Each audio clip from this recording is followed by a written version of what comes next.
Senator, I guess it's a given in the Senate that this goes through. I'm sorry, in the House it goes through. Not a guarantee with you guys. How do you think things look? Well, we think it looks good today, Neil. As you pointed out in the Senate, we have procedures that are very different from the House that sometimes complicate the way that we have to get things across the finish line. But we've been talking to our colleagues and our members and continuing to socialize the issues that they care about with respect to the tax reform bill. But I hope that all our members will agree that we need to lower taxes on middle-income families in this country, and we do that in a number of ways: doubling the standard deduction, expanding the child tax credit, lowering rates, and that's going to bring meaningful tax relief to a lot of people across this country who need a bigger paycheck. Did it surprise you that out of the blue, Senator Johnson out of Wisconsin was a no vote as things stand, but not for any of the reasons you would have assumed would have been at issue, whether, revisiting the health care thing or, the corporate taxes versus individual rates? No, his was within the corporate tax itself, more beneficially thought to big companies and small companies. How do you win him back? Well, I think, again, we'll work with Senator Johnson. He indicated last night that he wants, I think, to get to yes. He would like to see us make some tweaks in the bill, and obviously he has his own ideas about how you treat pass-through income and pass-through businesses. And granted, that's a very complicated issue we struggled with as we tried to put our approach together, but we think we came up with an approach that makes sense, that provides incentives for businesses to invest, both in the form of lower rates and accelerated or faster cost recovery. Those are two features in both the House and Senate bills that I think are going to go a long ways toward expanding businesses in this country and seeing more jobs created, faster economic growth, which we desperately need in our economy, and that ultimately leads to higher wages. Everybody in this country realizes we've got to do something about people's paychecks. Most Americans haven't had a pay raise literally in about the last 10 years, and getting faster growth in the economy would accomplish that. So we think that both pass-throughs and C-Corps in this legislation are treated fairly. Obviously, there are going to be people who differ about that. Senator Johnson, we're going to continue to work with him, and I hope eventually we can get him to where he'll support the bill. All right.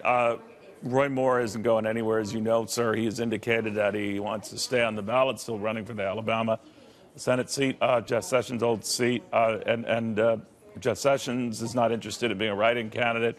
So it looks, as things stand now, and polls can change, that he could lose that seat. Is it your hope that the Senate moves well before that special election, December 12th? I hope we can move before that time. I think if we stay on schedule today, the House, of course, is going to vote out their version of the tax bill today on the floor.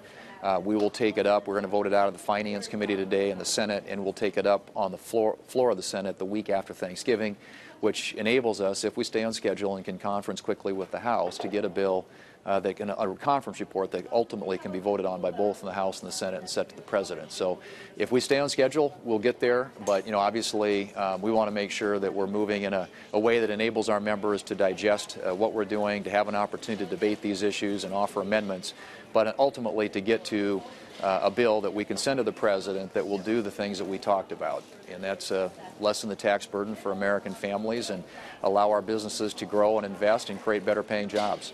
What do you make of this Al Franken stuff?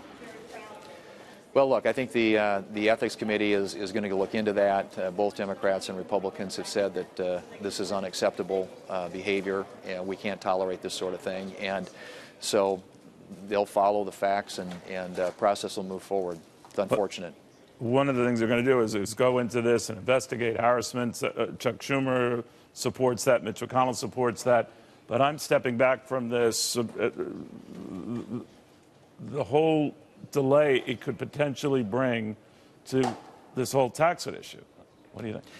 Well, I think that, again, we have to be able to multitask around here, and those things are going to be moving on separate tracks. These distractions aren't helpful. Not going to deny it. I mean, we unfortunately have to deal with way too much of this stuff around here lately, but we're very focused on tax reform. The Finance Committee, like I said, is focused like a laser on getting this through the committee before the end of the week and on the floor the week after Thanksgiving, where we'll have a full debate, spirited debate, I'm sure, but in the end, report something out that will get to the President. So even though there's a lot of stuff going on in the atmosphere around here, I think the focus clearly is on passing tax reform and getting it to the president. Do you think that individual mandates thing should still be in there? I know that part of the strategy there was you free up $330 billion over 10 years you can use for a variety of things that would help you, but you get folks like Susan Collins, I understand, and others who get concerned that you revisit a very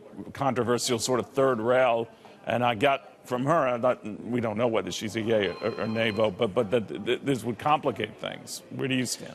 Well, you know, we've had these conversations with her and other senators who obviously have, you know, dialogued with us about whether or not that makes sense. I think that we've gotten most people to a point where they realize that this enables us to do a lot of things that they want to see done. I mean, we're able to expand dramatically the size of the child tax credit.